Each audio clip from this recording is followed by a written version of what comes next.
Welcome, it's Indisputable. I'm your host, Richey. Good to be with you. We have a lot on the agenda today, breaking down news of the day. My contributor, none other than attorney at law, Adrienne Lawrence, TYT contributor and author. Should be a fascinating breakdown. Top story of the day. Campaign ad accusing Herschel Walker of pulling out a gun and putting it to the head of his wife, well, now ex-wife. According to her, he did this move multiple times, including choking. He had a fascination with knives and guns and was generally abusive. Now, this is not actually contrary to the narrative of Herschel Walker. I will explain, but here's the video. Do you think you know Herschel Walker? Well, think again. Listen to what his ex-wife had to say about him. His eyes would become very evil. The guns and knives. I got into a few choking things with him. The first time he held the gun to my head, he held the gun to my temple and said he was gonna blow my brains out.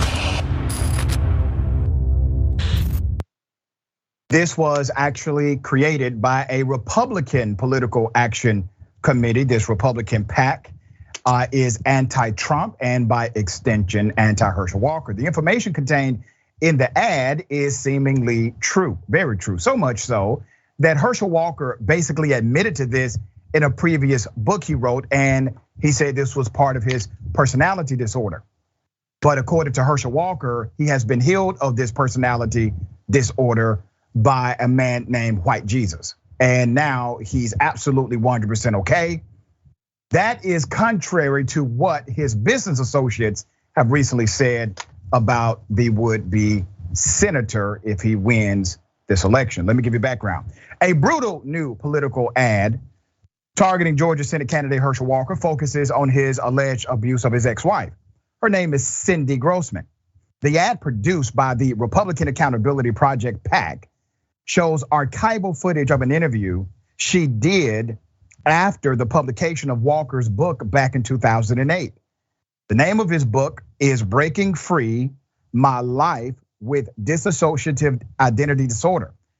His wife filed the divorce, the ex-wife Grossman filed for divorce in December 2001 and returned to court in 2005 for a protective order after Herschel Walker repeatedly said that he wanted to kill her and he was going to, in fact, murder her boyfriend. Walker stated unequivocally that he was going to shoot my sister Cindy and her boyfriend in the head, her sister said, according to court records that have been made public. Walker currently trails Democratic incumbent Raphael Warnock in polls by roughly 4.4 points. Now that's according to Real Clear Politics. Now let me give you an aggregate count because some people get excited about that 4.4. Let me be very clear. First of all, polls are not predictions, they're snapshots. So never get so fascinated by polling data that you forget they still have an election to run. Number two, if you take an aggregate of the last 7 polls and combine them, Herschel Walker is only down 2.9 points. 2.9 points, well within the 5-point margin of error. That's an important dynamic to remember. What that means is just as easily as Walker is down 2.9 to 3.3, maybe 4.4, he could be up that amount as well based on the margin of error. So all of this polling data shows him within the margin of error. And in addition to that, there's a third party candidate, a libertarian named Chase Oliver. Chase is running as a pretty strong single digit third party candidate in this election. Republican political action committees are already, many of them are already backing the third party candidate, trying to force a runoff between Warnock and Herschel Walker. Why? Because they believe that Herschel Walker, their candidate, has a better opportunity to win the election in a runoff scenario. So far, none of the men are breaching 50% plus one, which is the prerequisite in Georgia to give you your mandate to govern. Not 51%, but 50% plus one vote. And virtually none of these candidates in survey data, none of them have come close to that. All right, there's more. Walker's scandals, incoherent statements, blatant hypocrisy, allegations of abuse all seem eerily familiar. Trump's 2016 victory and his long-lasting influence in the GOP is partially due to the fact that voters embraced his style of politics. His status as a reality TV celebrity did not hurt either. Now let's talk about hypocrisy. Obviously, there are loads of hypocrisy with Herschel Walker. He said we need better fathers, especially black fathers, and he was an absentee father himself. He talked about black empowerment and owning black companies, and he employed hundreds, he employed 4. He talked about graduating from college, he never did. He talked about being in the FBI, he never was. He talked about being a sworn deputy, never happened. Lies, lies, and more lies.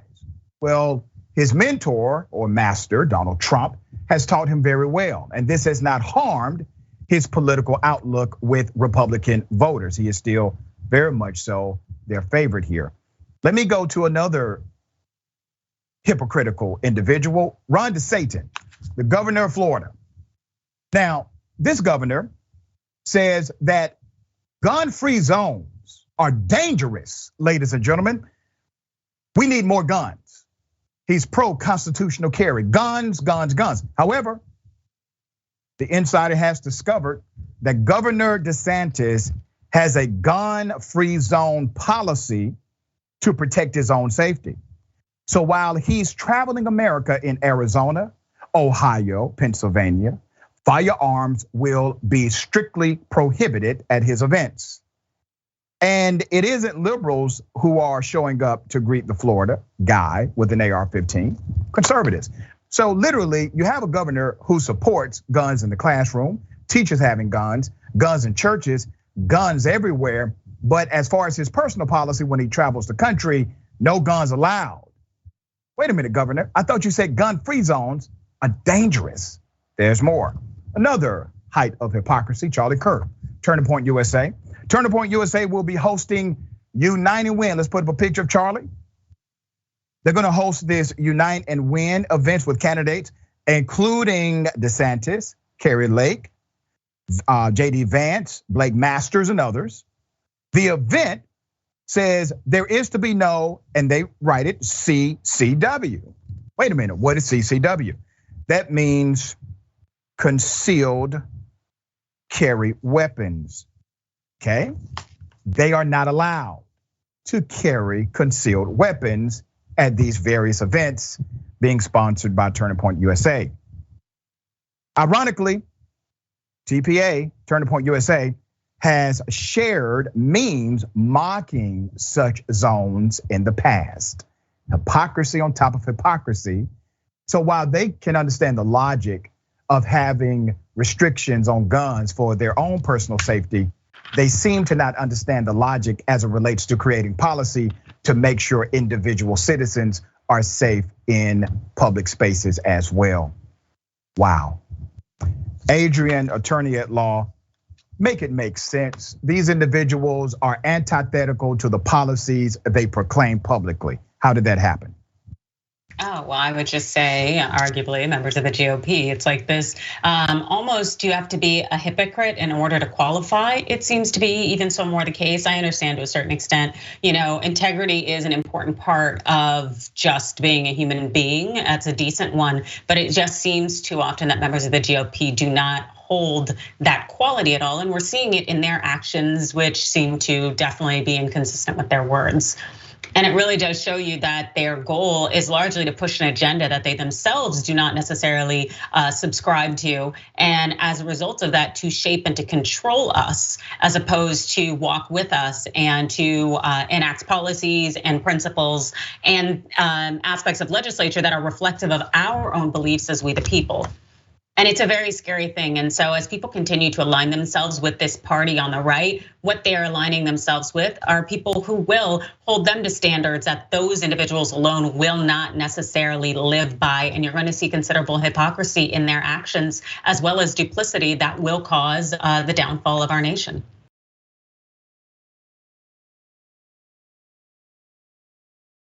"13 days ago, I said right here on Indisputable that I've concluded the DOJ is criminally investigating Donald Trump.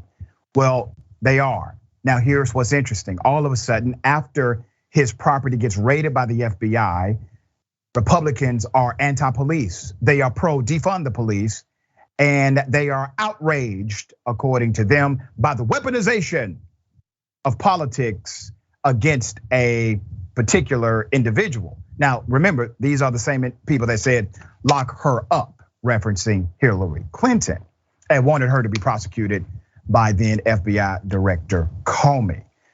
To give you an idea of the breakdown of Republicans, here's a little something for you.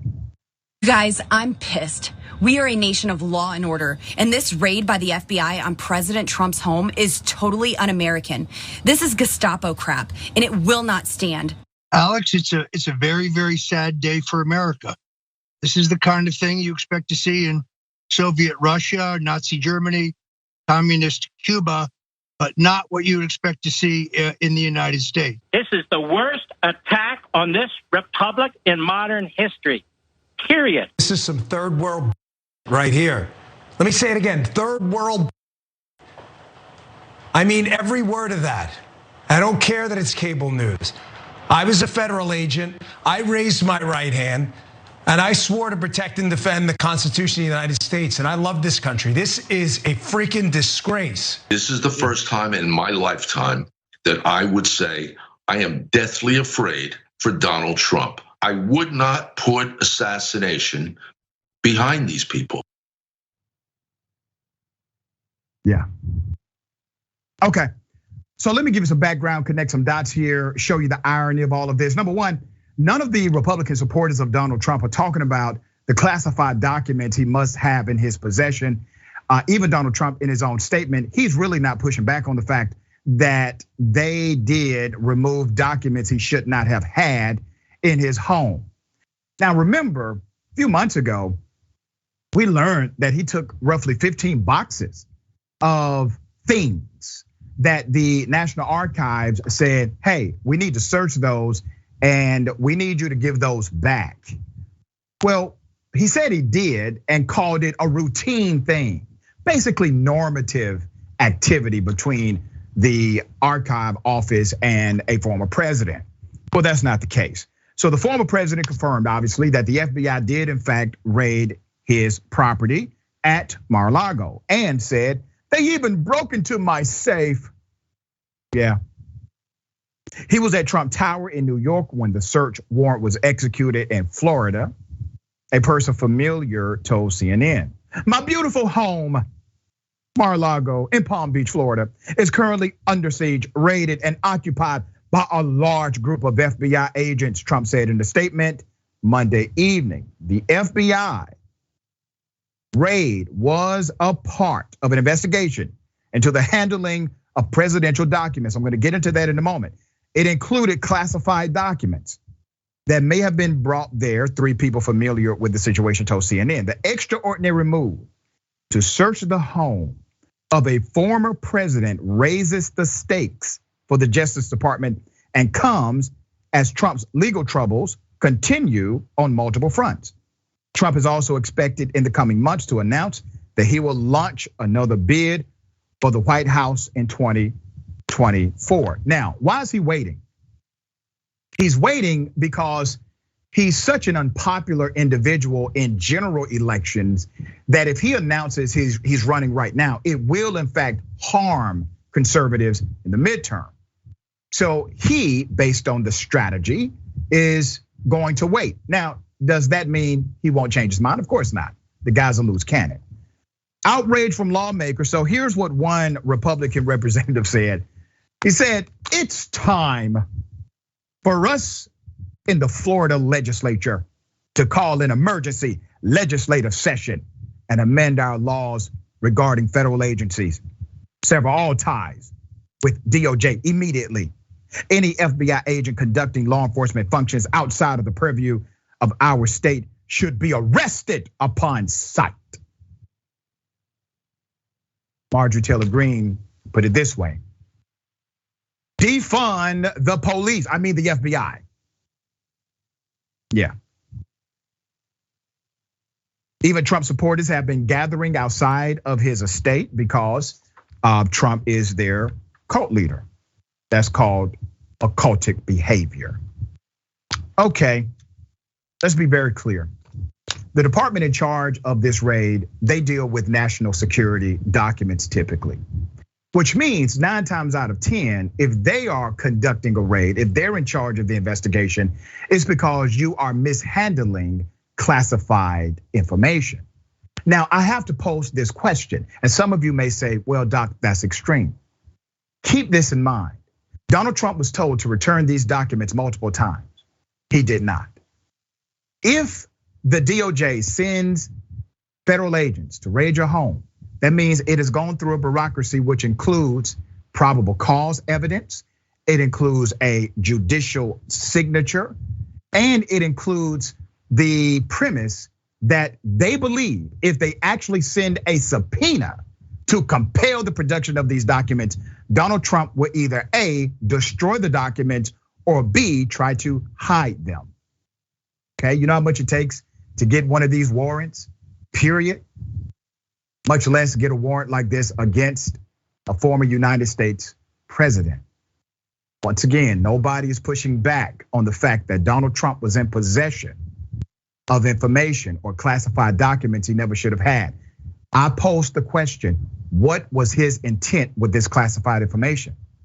Was this negligent, corrupt capitalist willing to trade some of this information for profit? You have to pose these questions at this point. Why did he not return it? Why did he take it in the first place? Why was there a raid? Why was there a good faith basis to assume that he would not produce the documentation by way of subpoena? All right, to help us answer those questions, obviously our legal analyst and attorney at law. Adrienne, this is a big deal. You and I talked about this offline yesterday. How much of a big deal is this, and why is it that the DOJ did not simply serve him a subpoena to produce these documents? Well, I would definitely agree with your conclusion about DOJ not serving Trump with a subpoena, because he does have a history of trying to destroy items, as that story broke yesterday about him trying to flush things down the toilet at the White House and at other locations. Also, he has a history of taking documents that do not belong to him and that should not be within his control, whether they are classified or not. The thing that I find to be really interesting here in terms of DOJ, one of the reasons it may not have subpoenaed him is, well, given his criminal history, but also the fact that they, like you noted, already had given him notice. The fact is that back in February, when they had taken those 15 boxes and returned them to National Archives, he already knew. So it told you to some extent that the documents that he continued to maintain and to keep in his possession, that he was doing that intentionally and knowingly, which is very different from the situation with Hillary. Also, we want to bear in mind that with 18 USC 2701 or 2071, that it makes it not only illegal to keep these documents, but also if somebody is convicted of this, that they serve up to 3 years, potentially in prison with a fine, but also that they can never run for office to be a member of whether it's Congress or for presidency. So in the event that he is actually convicted of having these documents, whether he serves time or not, it means that he would not run on that 2024 ticket.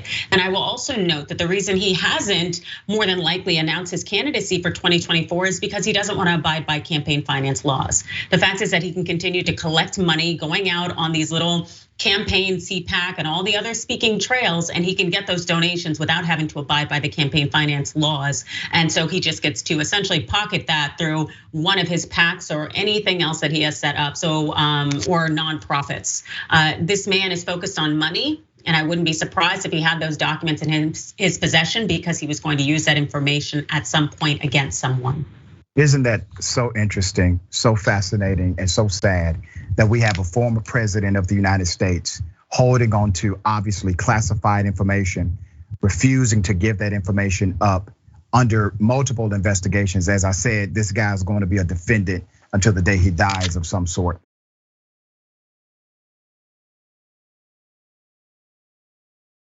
A cop declined to intervene when a woman was being sexually assaulted right in front of him. This is hard to watch. It's from New Orleans. Here's the video.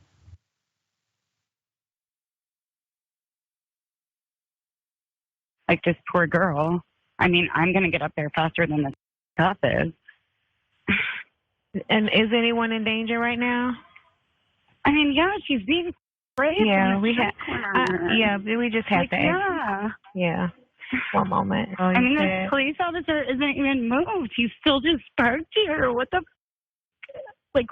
are y'all doing? Ma'am, this is, if I could, I can't speak really freely on, yeah, I understand, ma'am. Yes, ma'am. I mean, I'm literally about to be back there, and this officer hasn't even moved, and these two police officers just drove past, shone the headlights right on her, and just continued to drive.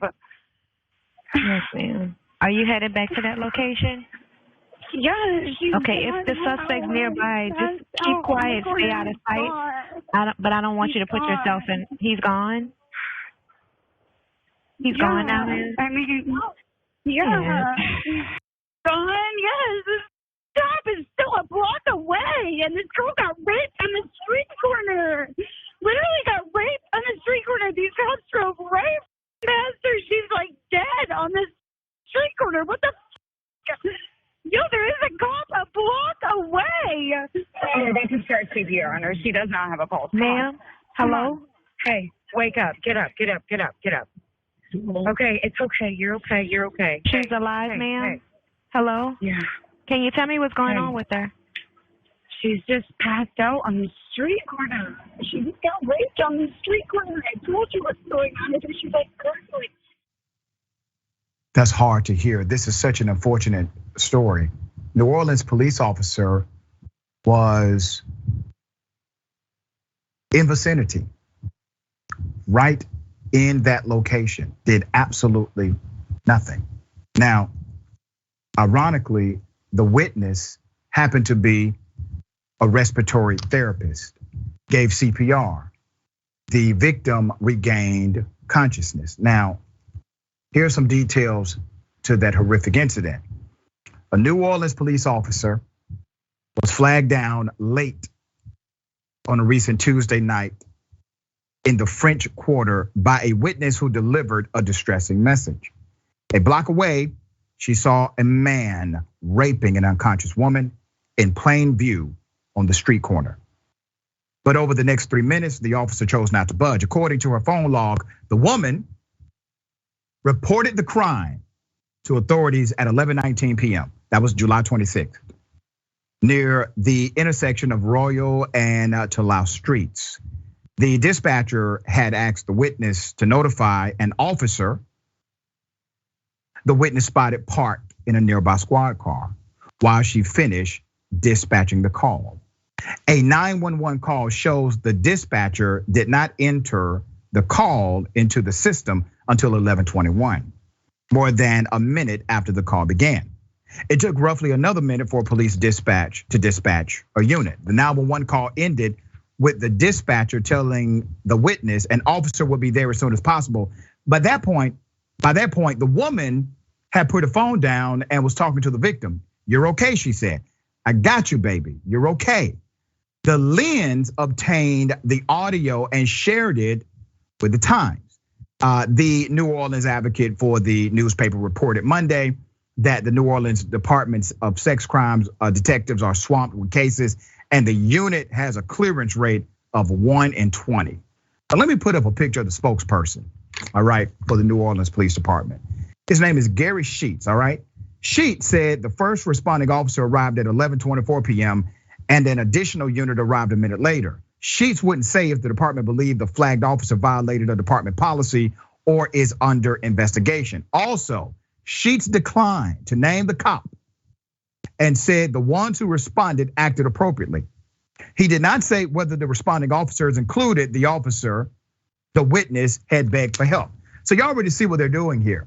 They're covering up for the negligent cop by pointing to the cops who did respond and saying, "Oh, well, the responding officers, they acted appropriately." You have a bad cop who did not act appropriately, obviously. You have a corrupt cop, more than likely. Why did the cop just remain there? Was he protecting the individual who was committing the criminal activity? You have to now ask these questions. There's more.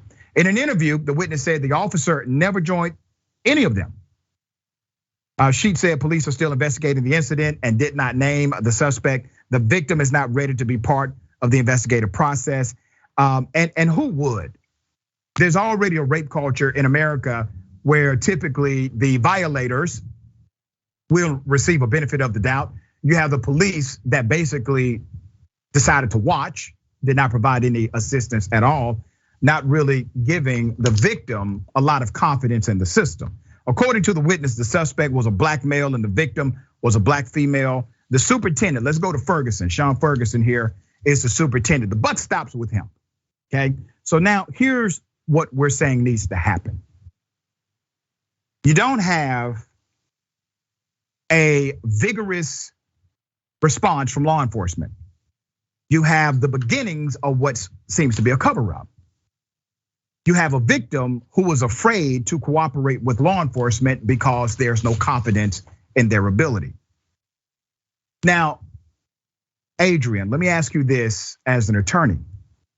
We know that the Supreme Court has upheld, basically, cops have no duty to protect you, which is insane. But a cop who's literally watching a criminal act like this, doing absolutely nothing, is there any level of negligence, criminal negligence or civil negligence that should be applied here against this officer and against the department by extension? Oh, I definitely think it should, but I don't know necessarily that it can be, unfortunately. The fact that we have a Supreme Court who has said cops don't have a duty to act, to care, to protect, to take care of, even though their job, last I checked, was to protect and to serve. The fact is that if they are not doing their job appropriately, it seems that the only recourse really in this situation is their termination or suspension. But as far as I'm concerned, that's insufficient. I believe that law enforcement officers should be treated much like lawyers, much like doctors, where you're held to a standard and there can be negligence in your actions. Unfortunately, we have a system that is set up to protect law enforcement such that we really do not, we're kind of rolling the dice when we call for help. We don't know if they're going to actually protect us and actually do their job, since they really don't have any kind of consequences in the event that they don't, especially when you have police unions protecting their employment. So it's really another shortcoming of our government, but unfortunately it can mean life or death. And now you have a victim who's afraid to cooperate to prosecute this crime. Because of the negligence of law enforcement. We have more on the other side. It's indisputable, stick and stay.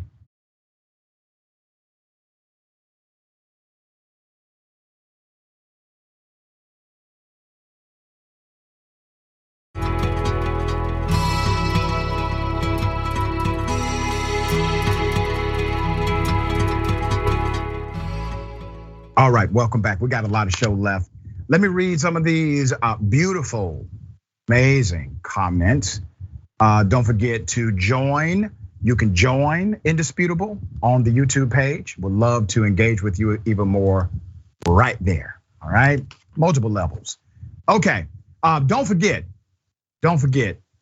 we got that primary coverage. We got it happening today. Tune in 8 p.m. Eastern time, 5 p.m. Pacific time. I will be there.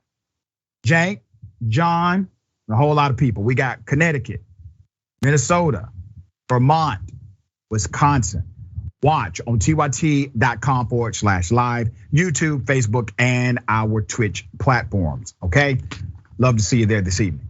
All right. V says, Herschel Walker reminded me of OJ with those words. Whoa, yeah. I Am Sock says, the Republican Party is like an unfunny version of Jackass. Yeah. Seattle Dragon, abusing his wife and threatening with guns. Why would that dissuade Republicans? Isn't that right up their alley? Of course. And it hasn't dissuaded them. He has not lost any Republican support whatsoever. CM Gould, the safe was packed with Big Macs and Adderall. Talking about Donald Trump's safe, that's really funny. Chaplain Fred, AKA Prayer Dragon, how funny is it when the tables turn? All Trump goons calling it Nazi Germany. I am sick to my stomach hearing this, Dr. Richey. Blessings to you, Doc, and blessings to you, Chaplain. Keep praying for us, okay? All right, thank you so much, Maurice, for becoming an indisputable member. We got Moon Dragon, 3 months. Thank you so much, Moon Dragon. Moon Dragon says, I think even white Jesus would dispute Herschel's claims. I know. John Williams, welcome to Antigua. Great membership. Thank you so much for joining. All right, got something for you. Ladies and gentlemen, I wish a Karen would. You want to call the police on them for having a barbecue on a Sunday? I feel afraid. Back off! I'm going to tell them there's an African-American man threatening my life. Yeah, I have you. Anybody. I have you on camera, and I have you. I'm not threatening you. I'm going to go over and cut that. Is this your plant? Is this your property? No, it's not. It would be against the law for you to climb that wall and to cut these plants. I'm going to cut it down. I'm about to blow up the goddamn place. Okay, now you're threatening to blow up the goddamn place? I'm calling the cops, Diane. You goddamn bastard son of a bitches. You too, Diane. Have a good day. I'm going to send this to the city and send this to the police department. Have a good evening. Good. Have a good night. I'm going to have my camera set, so if anything happens, I'll know exactly who did it. I'm going to get a hold of that goddamn... I can't get a hold of Entourage. They won't answer their phone. Diane, all you had to do was ask me for their number, and I would have given it to you. Then give me another number. Okay, I will. But what incentive do I have to give it to you now that you've treated me like this? I have no incentive to give you any positive politeness at all, do I? You were nothing but rude and belligerent. Have a good day, ma'am. Oh, you son of a bitch! Damn it, Diane, this is getting out of control. Diane was going to climb over a wall to cut down plants. And when approached, this particular Karen said, well, I'll just blow them up. Wow, I got to give it to this guy who was recording. He kept his cool the entire time. I must admit, when I first saw this, I said, this cannot be real. This seems like a character out of an SNL skit. This was so extreme, but it looks like apparently it was legit unless I get other information. Let's put up the full mass here right before. All right, Adrienne. Obviously, criminal trespass is happening here. So that's number one. If the individual would have successfully cut the plants of their neighbor while criminally trespassing, would that also be a destruction of property charge? Oh, without a doubt, absolutely. The plants, even though they are plants, just like pets or lawn furniture, any of those things, they are property and they belong to that homeowner or that resident. And it's kind of wild because Diane gives this big NIMBY, not in my backyard energy, yet I have so much NIMBY toward her. Get out my backyard. I do not understand her willingness to feel that she is entitled to climb that wall and ignore that division and feel she can cut down the plants. It's wild to me, but she definitely needs to get some help and maybe some handcuffs, because if she does not learn that that's unacceptable, we're gonna have a big problem, because fences keep good neighbors, and Diane is not a good neighbor. Not a good neighbor at all. All right, I got something for everybody. Double dose. You want to call the police on them for having a barbecue on a Sunday? I feel afraid. Back off! I'm going to tell them there's an African-American man threatening my life. Don't care to get you ran my dog over in the parking lot the other night. You. We've watched her for 9 years. 9 years. We're here first. We're here first. Illegitimate. Let's get La Migra here. Let's get ICE here, right? Huh? You got a problem with it? You got a business license? You got a license from the health department? No, you don't, do you? You know me. I haven't been in your face in a while. You should be embarrassed. They can't even. You should be embarrassed. You should be embarrassed on yourself. Real grown up. A grown up man acting like a little kid. Get out of here, bro. Hey, check it out, dog. Hey. All right, Karenicity, and this one runs deep. His actions were in fact criminal. He should have been arrested. Hopefully this video will create a sentiment of justice. This is once again the equivalent of demanding freedom papers. Do you have your business license from a person who has no authority to even request these things from a vendor? Are you approved by the health department? And then he goes on to his bigotry. And then he says, I haven't been in your face in a while, which indicates he has harassed this person before. So this activity is actually habitual. What you just saw, ladies and gentlemen, was an elderly white bigot who has been living on privilege for many decades. And when you are accustomed to privilege, as we say, equality looks like oppression. So why is it that this male Karen is so antithetical to a vendor that's in front of him? And why has this action been so continual? Well, he showed at the end, he really just wants to destroy things. He starts to destroy the property of this vendor. Let's put the picture up full mass here. All right, we're still trying to collect information on this particular male Karen, seeing how this male Karen conducted himself in a criminal manner. All right, maybe an intervention is required. Okay, attorney, what are your thoughts here? Well, I definitely was automatically drawn to his LA hat, thinking he might be in Los Angeles, in part because, Los Angeles is 48%, nearly 50% Hispanic. And the fact that you're targeting these individuals who are street vendors, like that's just, it's like you're pretty much in the minority there. What are you doing? And on top of that, it's like this individual is clearly exercising their privilege to try to make other people feel unsafe and insecure, and as though that they will face some kind of punishment or sanction in some way just for existing and trying to do their business and to earn a living wage. It really just speaks to some of the hate that people bring with them when people are not bothering them, not doing anything, yet they will go out of their way to really just perpetuate this hatefulness, this disgusting nature that is truly a problematic aspect of our society. And we see that it will show up even when it is completely and totally unprovoked. Very well said. All right, we got more on the other side. It's indisputable, stick and stay.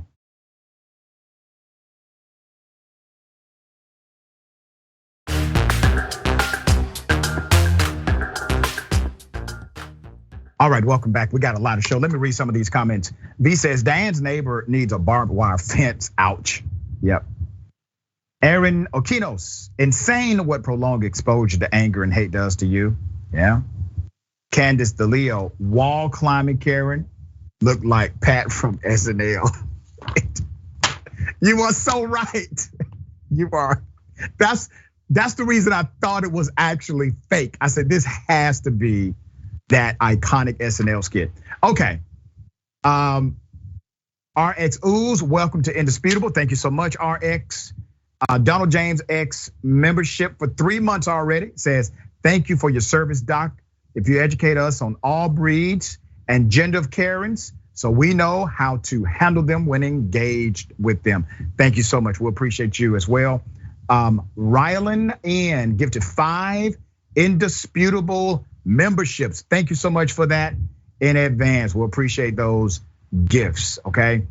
Mike Boy Rap says, judging by how long it's taking to get down, it probably took Dan an hour to get up there. I tell you, Karenicity and determination, All right. Anti-Karens unite. You're screaming at employees at Walmart. Get out of here. Not racist. Yes, it is. No, it's not. The United States doesn't have an official language, jackass.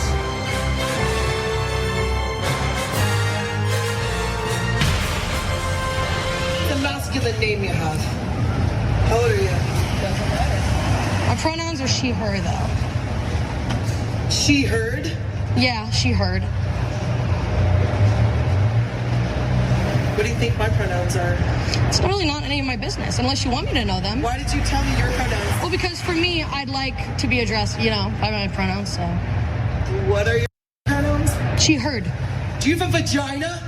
I don't know. That's kind of my business. Do you? You don't need to be asking each person. Yeah, that's a weird thing to ask. You're the one asking me what gender I am. I didn't ever ask you that. You're asking my pronouns. I didn't ask that either. Do I look like a man? I don't know what you look like. Do I sound like a man? Maybe, I don't know. Do I stand like a man? What does a man stand like? Oh, then I guess no. You millennial bitch. I'm a female. You're a female too. Can you please just leave? You gotta go. Leave my Get out of here. Feminist and I'm alone. Get out of here. Oh, there's more. You don't want to go anywhere. It's a doozy. So this is a Cincinnati Karen. Her name is Ariel. Allegedly accused a Mexican restaurant of serving her cat meat before she began yelling at the workers, which included Iris, the anti-Karen that you see. There's more video. Here it is.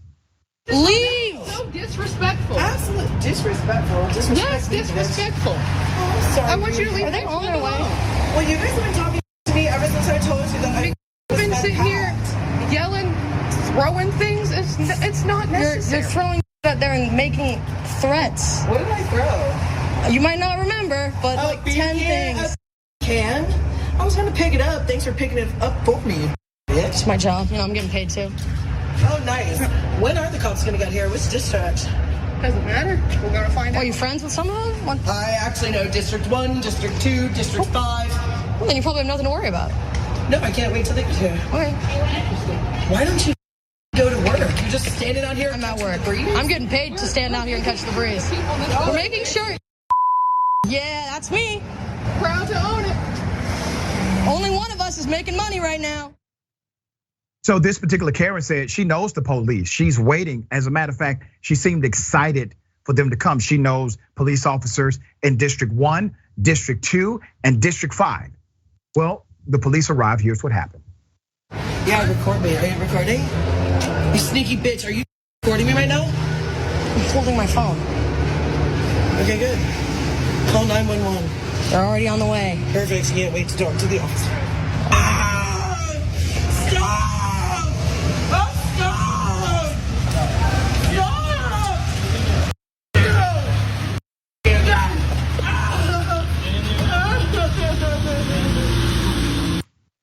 Another unfortunate episode of when keeping it Karen goes wrong. We have some background here. Let's get into it. Let's put up the picture full mass here. This particular Karen in all of her glory. All right. So Iris states that though the woman appeared to potentially be having maybe a mental health episode, she was saying things that made both Iris and customers at a nearby restaurant feel completely unsafe. First, she accused the local Mexican restaurant of serving them cat meat or her cat meat instead of chicken. Ariel then allegedly began throwing rocks at the window of the restaurant and threatened to return to the restaurant with assault rifles. Iris and friends then blocked the restaurant door, leading to what you saw in the video. They're trying to be protective of the establishment.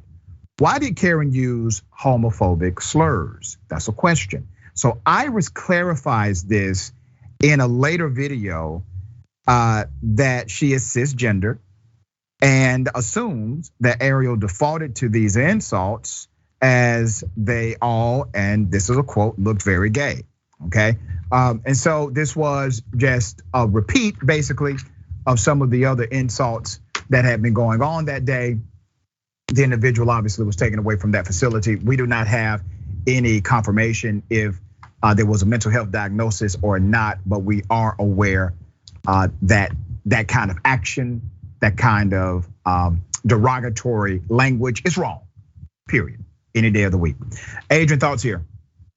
Absolutely, it is incredibly wrong. Also, it's very scary for individuals who are on the receiving end of that because you don't know if that person's gonna escalate to violence. We saw that woman pacing back and forth and she would not go away. Also, with the statement she was making, it really seemed that there was a potential for it not being safe. And so I'm glad that law enforcement was able to respond and that they did remove her as, without a doubt, she may not have been a threat, but she damn sure was a nuisance.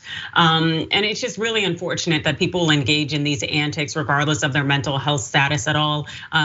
It's really, really unfortunate and it's very scary. And it reminds you how our society still continues to wage attacks on members of the queer community. Yeah.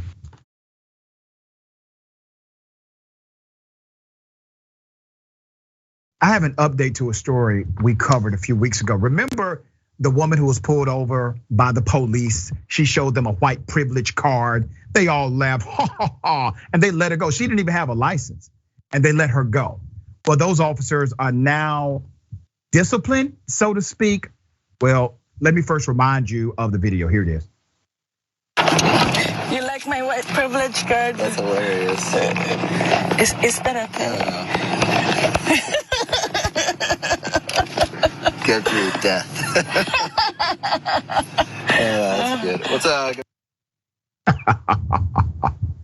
Put up the picture full mass here of this particular individual who flashed a white privilege card and was able to get out of a ticket. So this was in Anchorage, all right? So Anchorage police officers violated department policy. They are now facing disciplinary action. That's according to a report. The woman you're looking at, her name is Mimi. Mimi is a Trump supporter. That card represents, hey, I'm a flaming Trump supporter. And so the other Trump supporters laughed at this and let her go, all right? Now, during the traffic stop last month when Mimi was in town for a Trump rally, rather than show them her driver's license, she showed them the white privilege card that you see and was not ticketed. Days after the traffic stop, Mimi said in a Facebook post that she was pulled over for weaving at 3:43 a.m. Weaving at 3:43 a.m. while driving to a pizzeria after an early morning flight from California for the rally. The novelty card reads, white privilege card trumps everything. All right, there you have it. We actually saw these being sold on Amazon. We covered that when they were there as well. Mimi, in her Twitter biography, described herself as Filipino origin. Anchorage Police Department Director of Community Relations, Sonny Gurin. Let's put up Sonny here. So Sonny says, based on the statement to the press, it's not clear what policy was violated or what, if any, disciplinary actions the officers face because the department is treating it as a confidential personnel matter. White privilege. Confidential personnel matter here, nothing to see, fellas. All right, this is covered. We're gonna file this over in the white privilege column. There's more. Officers Nicholas Bowe and Charles Worland with the Impaired Driving Enforcement Unit conducted a traffic stop on July 7th for a car weaving in the lane, according to Sonny. She didn't identify the driver, who she said showed a white privilege card during the stop.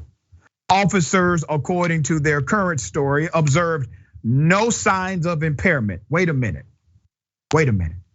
You mean to tell me that weaving in and out of traffic means you're showing no signs of impairment? Okay, there's more. No citations were issued, according to Sonny, added that the officers are able to check if a person has a valid license with the help of a computer check. That's to cover their asses because they never saw a driver's license, which Bowe and Worland did. Let's put up the chief and the deputy chief here. Okay, you got Chief Michael Curley and Deputy Chief Sean Case.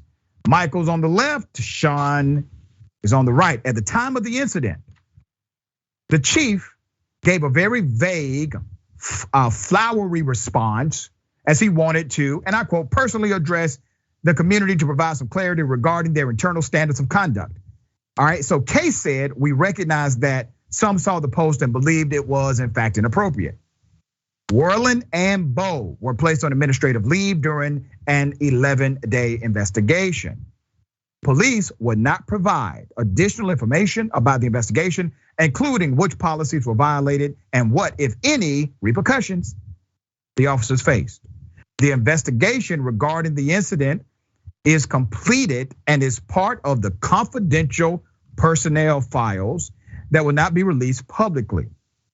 Another police spokesperson said both officers remain employed with the department. Now, the last time I checked, police officers work for the public. They're paid by taxpayers. They do not work for a private corporation. They do not work for a private entity. They are in fact public servants. But all of a sudden, there's this confidential, top secret, nobody can get access to file with a public worker. Let's put up a picture of the guy behind much of this. This is your president of the police union. All right, this is Sergeant Jeremy Cockling, president of the police union.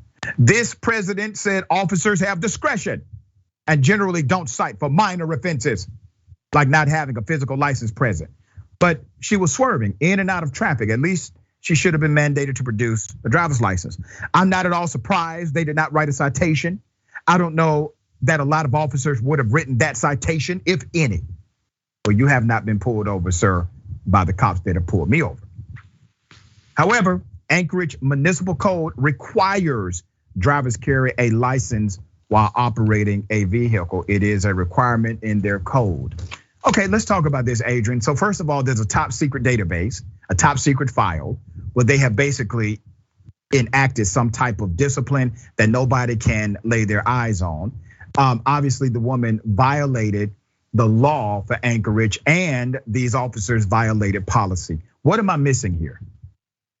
Well, okay, so we know that officers have considerable discretion in terms of what laws they choose to enforce. It's just always interesting about who they choose to enforce them against. Right. And in this circumstance, you had a woman who is playing this white privilege thing and then also taking the photo with the officer with the white privilege card. That just seems foolish, as though social media doesn't exist and as if things don't go viral. That just seems really dumb, and that makes me feel like these officers should not be on the street anyway, because their judgment is so incredibly poor and also out of touch with our society as a whole. But then to see their superiors go ahead and provide no transparency whatsoever, and to essentially shield them from any kind of repercussions just by saying, oh, we're gonna take care of it. It really shows you how this system works. And we are really funding so much money and toward this protecting and serving that really just doesn't exist much. Yeah, I mean, that damn white privilege card works so well. There's a secret file on their discipline. Okay, we got more on the other side. It's indisputable, stick and stay.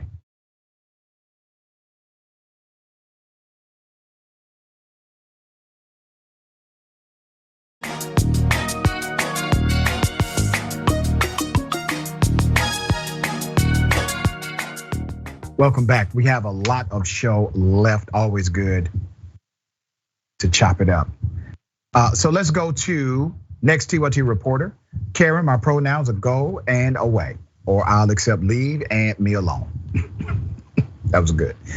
Lynn, how does Karen know what cat meat tastes like? Okay, Conversations on Mute says, Dr. Richey, my neighbor across the street showed me his white privilege card and bragged to me about showing it when he got pulled over. Think about the worst driving record one can have, and this guy's record is worse. Needless to say, I was disgusted, but I live in MAGA country. There you go. C. Michael Henson, thank you, C. Michael. That must have been precinct 10. The precinct where the Karen didn't know the cops. There you go. That's what it was. Soul Life, thank you, Soul Life. More super chats. There you go, yes. All right, and Twitch.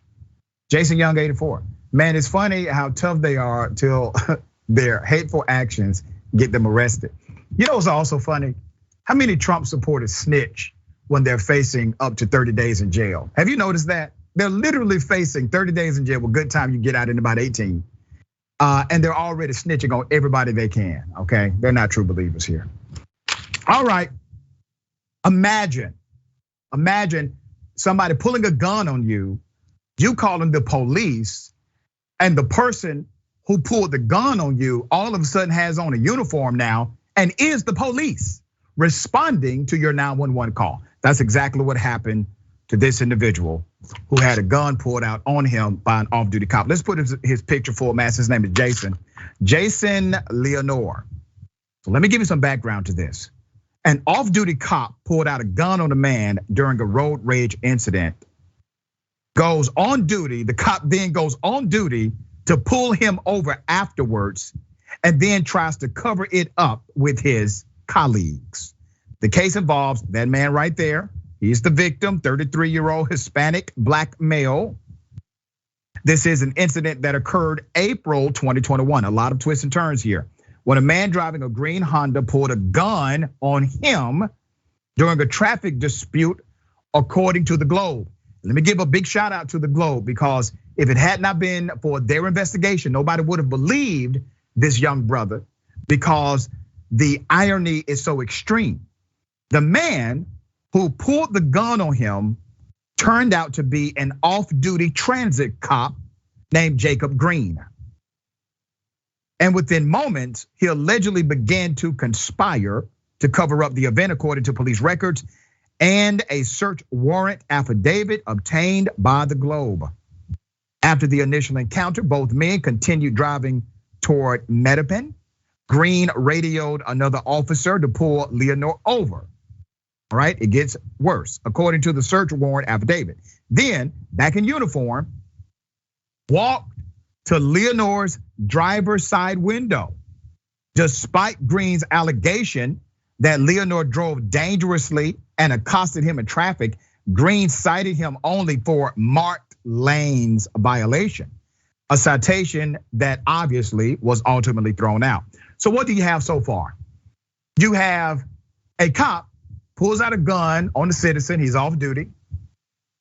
The citizen decides to call 911. What does the cop do? The cop then goes on duty, radios his buddy, hey, pull this guy over. His buddy actually initially responds, interacts with the young man, and then the off-duty, now on-duty cop decides to approach the young man as well. Green, a 22-year veteran of the Transit Police Department, returned to the station and wrote 2 police reports, once again obtained by the Globe, saying that when Leonore initially approached his car, he had grabbed his gun, but kept it on his lap. And within 2 hours of the incident, he started calling and texting another transit police officer named Kevin Davis, who then came forward to claim he witnessed the whole thing from his car while being off duty. Bull. All right, so let's go to the DA. Let's put a picture up. The Suffolk DA, district attorney at the time, Rachel Rollins, launched an investigation. Now this is where it gets interesting, even more so. Transit police officials themselves found the incident troubling and had brought the matter to the DA. In short order, her office tapped a prosecutor from the Special Prosecutions Unit to oversee the case. And a transit police investigator obtained a search warrant for Green's and Davis's phones. But then this DA left the prosecutor's office to become the US attorney for Massachusetts earlier this year. So what happens to the investigation? Under the current DA, who is Kevin Hayden, let's put up a picture of Kevin, the case has stalled out. And an attorney for Green has claimed that the DA's office told him that the case was over and done with. GOP Governor Charlie Baker appointed Hayden, who was running in the September 6th Democratic primary. So behind the scenes, Hayden ushered in changes that compounded the issue. Let me get into that. Hayden hiring as his first assistant, Kevin Mullen, a former prosecutor and defense attorney who has represented troubled law enforcement officers and is the nephew of a retired Boston police superintendent. The DA's Special Prosecutions Unit, which is often charged with prosecuting law enforcement officials, lost nearly all of its staff in the transition, okay? Virtually everybody. It's 3 prosecutors left this spring, and Hayden has not yet filled those positions. Isn't that something? Once again, law enforcement operating in a way that's antithetical to the community, that's adversarial to transparency, that does not make sense to individuals who are in position to benefit from an actual investigation. The young man at the center of this, he was done wrong. Criminal activity happened against him. There was a cover up. You have corrupt cops. You have cops who are willing to engage in criminal activity in order to cover up a damn traffic dispute. If they're willing to do this to cover up a traffic dispute, what else do you think they'll do? What else do you think they have done? None of this stuff is ever linear. It is always multifaceted. All right, Attorney Lawrence, thoughts here. Without a doubt, I think you're absolutely right in that this isn't the first time and it damn sure won't be the last because there is not sufficient accountability. As you have acknowledged, the Globe really deserves considerable credit for this, for unearthing this and bringing it to light and seeing how all of these pieces are, they're all working and operating together to silence a man who was the victim in this situation. And it really speaks to the abuses of power that go on and that are continued to be perpetuated because you have people within the system who are operating it and who are doing favors favors for each other and looking out for each other so that there is no accountability whatsoever. And at the end of the day, it is us, we the people, who ultimately end up suffering, yet we are also the ones who are paying for their wages, who are taking care of these people. So there just needs to be better accountability and also greater transparency, because situations like this should never happen. The reality is so diabolical when you consider the facts. And here's the fact: we are forced to pay for our own oppression. Our tax dollars go to individuals who would prefer to oppress us rather than liberate us. All right.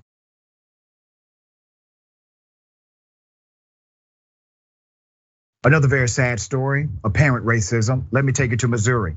A Missouri water park decided to turn away a black family and had no justification on record. Here's the video. We had a very hard. Cancel on a kid's birthday party, a private party, because of you're not comfortable. Because you're not comfortable with what are you uncomfortable with? Because we're black.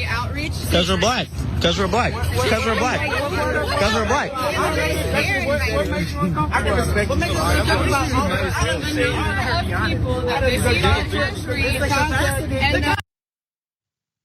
I got a lot of background to this story. So according to the report, the kids actually saved their money. They paid for this. It was prepaid. The individual who decided not to allow them to enjoy the festivities that they paid for simply felt uncomfortable with all of these black people, obviously. Let me give you background. Let's put up a picture of the family, all right? They never should have experienced this. Justice should be served quickly here. I was just in disbelief that this was happening, LaShawn Evans said of what was supposed to be her son's 15-year-old Noah and 17-year-old Isaiah Evans pool party. I was hoping to have fun with my friends before we start school again, to end the summer. This was their money, said Chris Evans, the father. The teens claim they reserved a full facility rental and paid a month in advance with their own money. The water park's supposed reason for the refusal is this. Lee's Summit officials on Monday defended canceling a black teenager's birthday party over the weekend, saying about 500 teens, about twice the number planned, showed up at the Summit Waves aquatic facility. The contract to rent out the Summit Waves was for 250 people. But Chris Evans said the family had rented extra security and planned to limit the number of people allowed inside the 250. After 250, nobody could get in, a simple enforcement of the rules. Chris Evans said, we didn't have keys to the door to just come in and do what we wanted. The park officers' capacity to accommodate more than 250 guests. Let me get into that. Among its rental options, now check this out.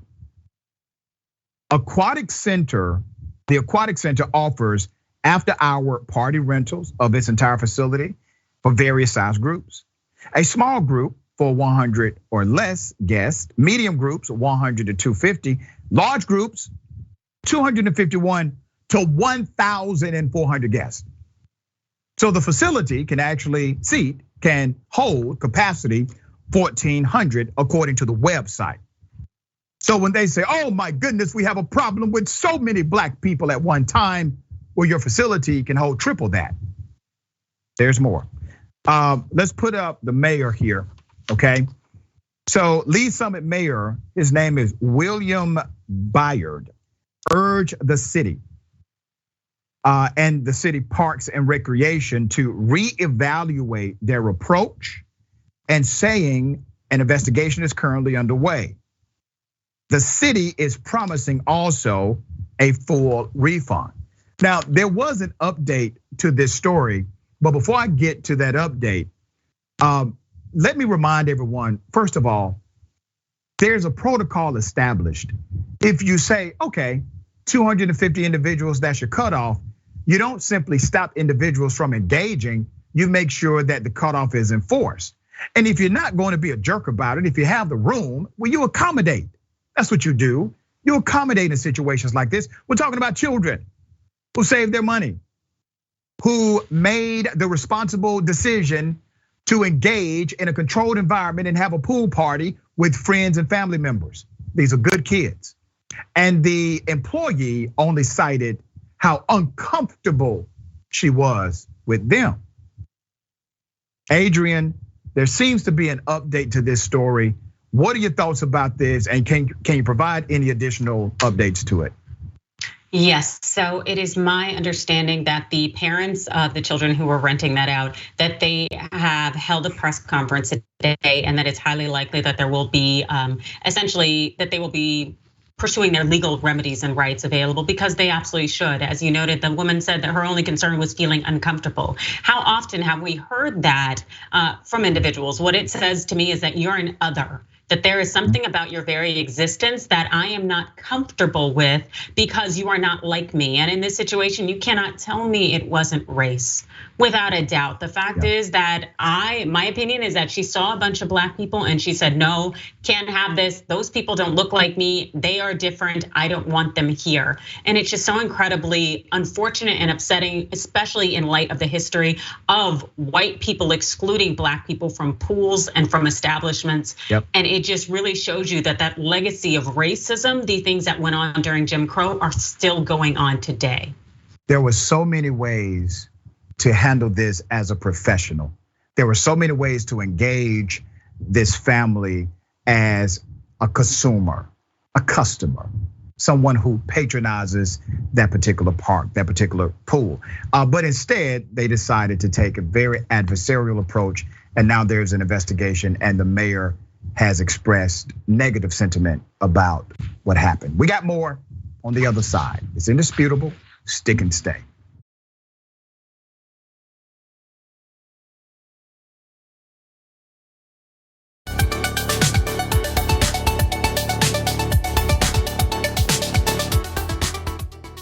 Welcome back. Okay, we got a lot of show left. Let me read a couple of these comments. Travel Nurse Dragon says, screw the refund. They owe them their money back and a free party for up to 1,400 guests. And they also owe them money for emotional distress, all right?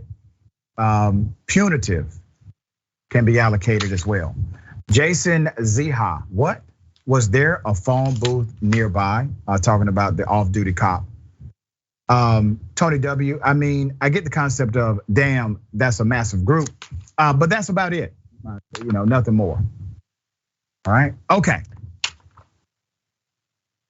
Utah officers, specifically 2 white Utah officers, they see a black male bleeding to death and they do absolutely nothing to assist, and the man bled out.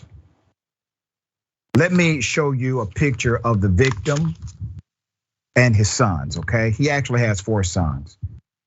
39-year-old Ryan Outlaw is the victim of 2 white Utah officers who decided to stand over this black male after he was stabbed.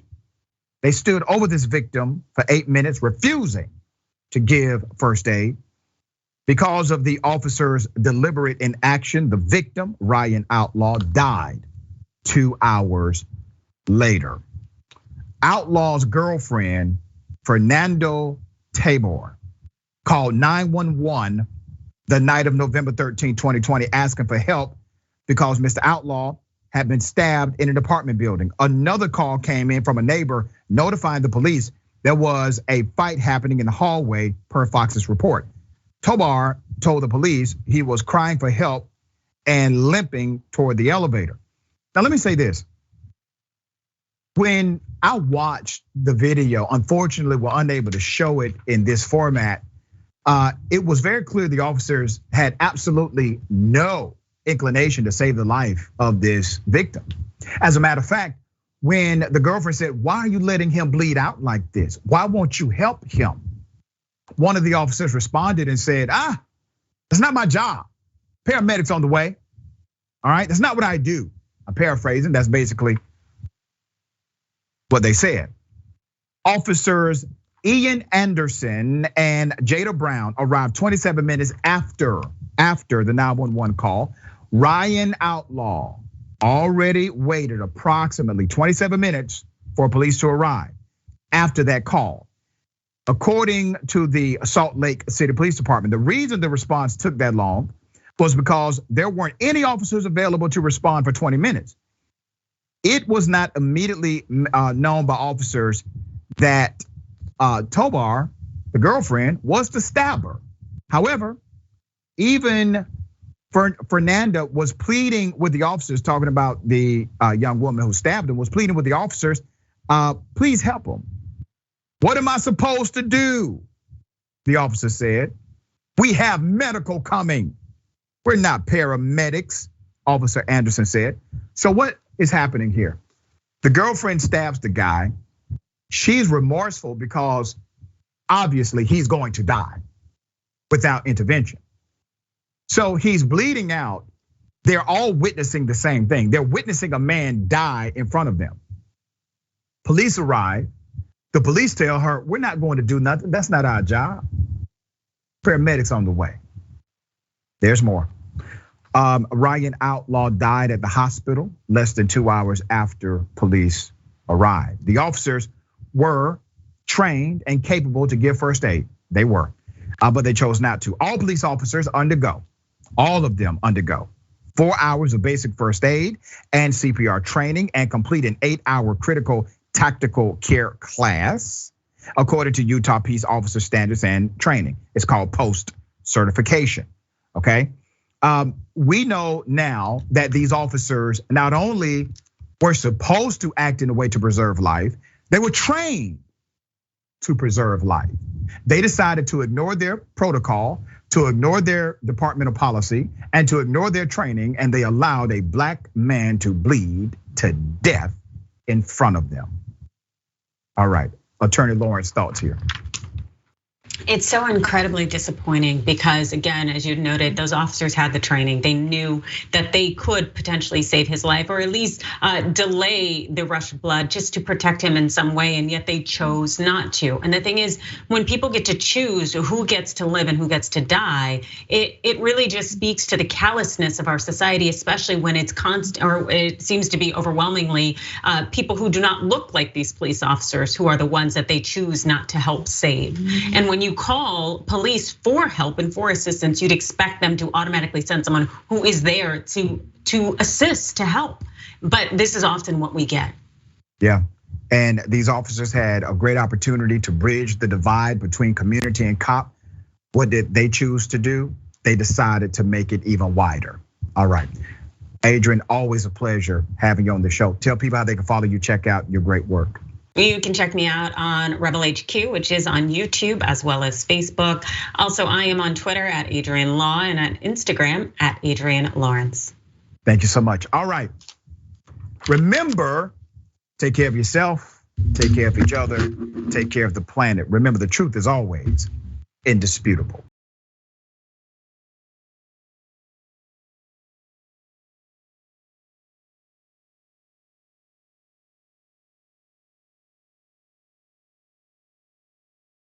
Welcome to Indisputable. I'm your host, Dr. Rashad Richey. We got a lot happening today. But what do we do on this show? We tell the truth. You know why we tell the truth? Because the truth is simply indisputable. Rashad, great to be here. Congratulations on the new show. And I gotta let everybody know that Rashad and I go way back. Here's the pattern that we see in all of these Karen stories. They think they own stuff they do not own. Now, where does that come from? I don't know, maybe slavery. Maybe they think they should still own black people. This is what happens when Karens weaponize the police. When you're used to privilege, equality seems like oppression. It hits you in a certain way when someone is holding you against your will, treating you like you're a criminal and you're an innocent person. This is something that black people face no matter where they are. A stronger black economy lends itself to a stronger, greater economy. Don't think it's exclusive of you, it's inclusive of you. What's your beef with critical race theory? It adds more fuel to the fire of the racist tendencies that we already have. We have a generation of problem solvers that can remedy the problem if they are properly taught what the problem is. You know who created redlining in this country? It was a white liberal. I don't give a damn who created it. If it's a racist policy, Shelley, here's what I don't know. I don't know. See, there you go filibustering, brother. You're scared of this truth, but you're gonna get it though.